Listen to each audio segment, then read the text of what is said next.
I'm Mike Austin, and we're here with the new SRT Viper, back from the dead. Chrysler's invited us out to Gingerman Raceway to get a sneak preview of the car before it goes into production later this year. First of all, it's a huge day for us. This is a big day. So you are a very elite group. I don't know how you know this or how you know Mr. Deneau, but somehow we invited you here. You're the first civilians to taste the car. What we're hoping to do is offer you an opportunity to get impressions of how the car drives. We have a one-strike rule. If you take the car off the track, you drop two wheels off the track, you're not driving anymore. I'll be happy to take you for a ride. The car here at the track is a pre-production model, but it does give us a good idea of what the Viper looks like and the things that have been changed. The body, most notably, is completely new. The old car was fiberglass. This is all carbon fiber and aluminum. Overall, they saved about 60 pounds in the body alone.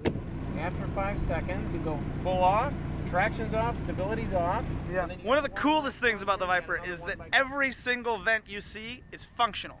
Down here on the grill, we've got brake ducts on the inside, and this outside vent actually makes a curtain that goes over the outside of the wheels to cut down on drag. This specific car has the optional track pack that swaps out the regular P0 tires for stickier P0 Corsas. You get a lightweight wheel and a two-piece aluminum hat rotor. Overall, it saves about 40 pounds total.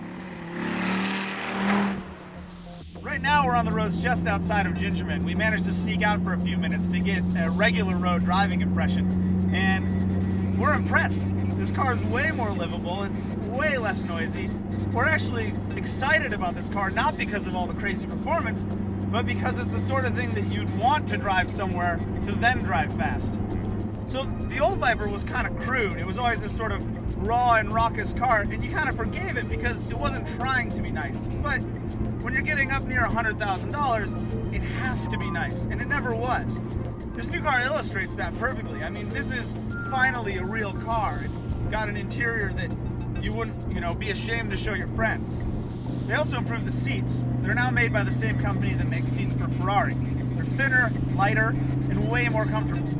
Under the hood, of course, still a V10, still 8.4 liters, but they've tweaked a lot of things. Starting with the intake, it's now made out of plastic instead of aluminum.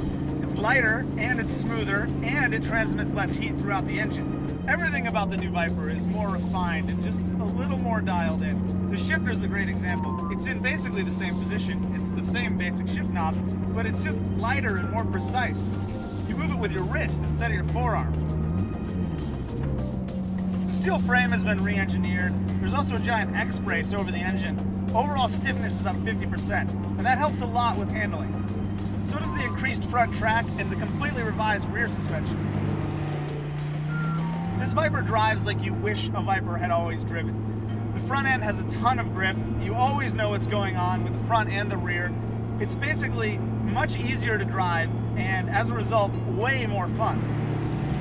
Chrysler engineers have kind of done the impossible. They've turned the Viper into something that you could actually consider to be a real GT car.